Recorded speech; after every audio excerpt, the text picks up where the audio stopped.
audience, I'm sorry that I borrowed you from the judge because this show's gonna be boring without playing a game. So let's have an icebreaker first.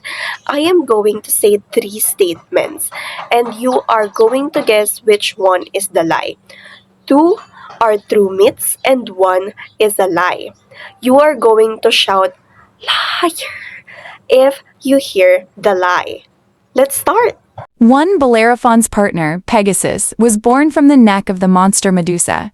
2. Bellerophon tamed Pegasus by using a magical golden bridle given to him by a goddess.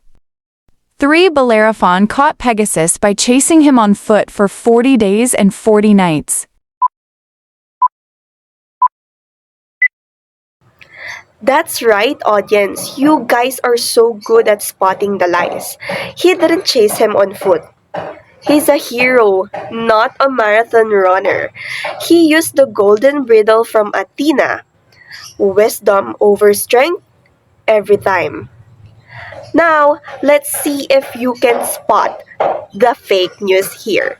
1. Bellerophon was sent to a different kingdom carrying a secret letter that ordered his own death. 2. A queen lied and said Bellerophon attacked her because he rejected her love. 3. The king of Lycia was so happy to see Bellerophon that he gave him a vacation to Mount Olympus. That's nice, you guys are right. There were no vacations at all in Lycia, only trial by monster.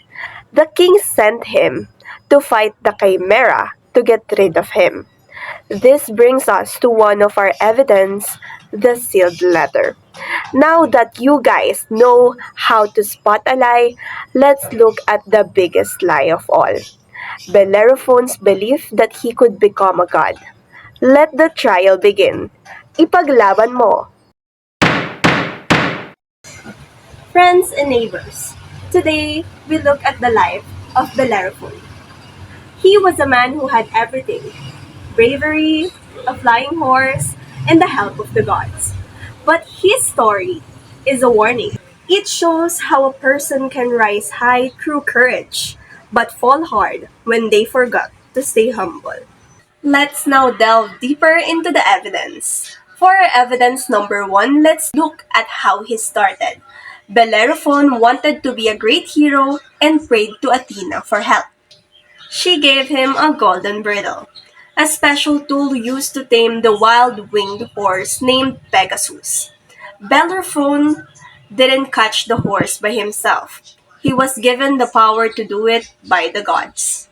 Let's now go into the evidence number two. Things got difficult when the queen lied about him because he rejected her.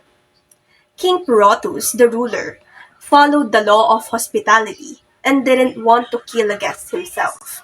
Instead, he sent Bellerophon away with a sealed letter. Inside was a secret message asking the next king to kill Bellerophon. This was a trap disguised as a simple errand. Let's now go into our evidence number three. The Lycian king received the letter, but also didn't want to break the rules of being a good host. So, he gave Bellerophon a suicide mission to kill the Chimera, a scary monster that breathed fire.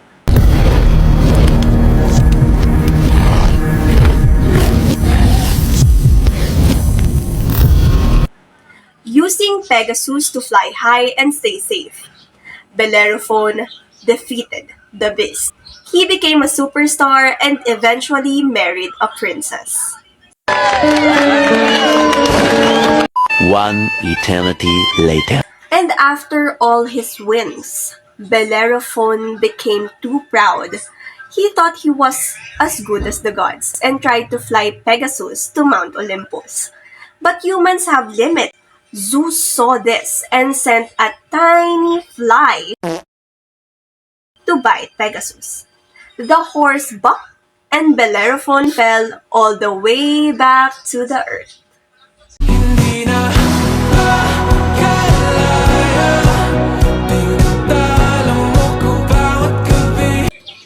The Bellerophon lived the rest of his life alone and unhappy because he forgot to be grateful. Pegasus, however, went to live with the gods in the stars.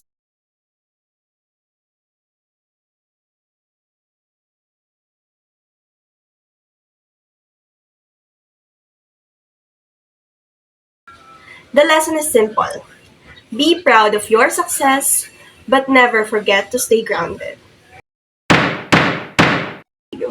The trial of Bellerophon is finished.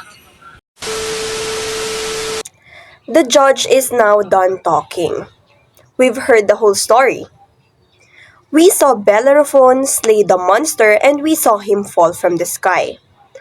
But I want to ask you, look at your own hands for a second.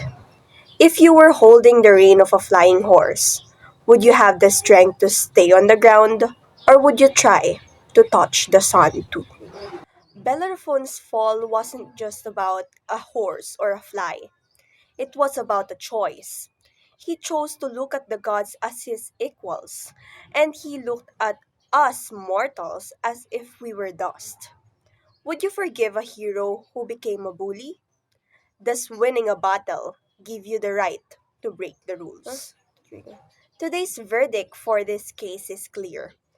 Power is a loan, not a gift. The moment Bellerophon thought he owned the sky, he lost his right to fly in it. We find him guilty, not of being a hero, but of forgetting that he was human. Justice has been served. Ipaglaban mo.